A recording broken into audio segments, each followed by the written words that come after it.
Kurban Bayramı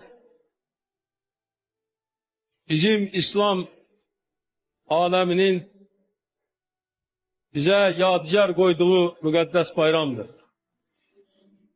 Bu bayramı dünyada bütün Müslümanlar keydedirler. Biz indi milli ananelerimizi, milli adetlerimizi, dinimizi, milli medeniyetimizi geçmiş, hamısını berpa etmişik. Azerbaycan halkı milli azadlığa nail oluptur.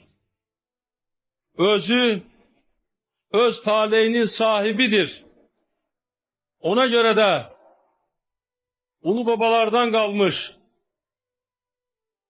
Hazreti Muhammed Peygamber'den bizim mukaddes kitabımız Kur'an-ı Kerim tarafından tövsiye olunmuş Kurban Bayramı'nı bugün biz azat ve serbest şeraitte qeyd edirik